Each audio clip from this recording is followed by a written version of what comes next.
Wow, look at that.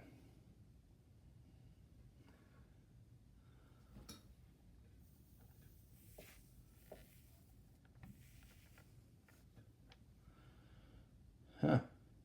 Yeah, it seems to be working pretty well. I'm going to press my luck and try doing this.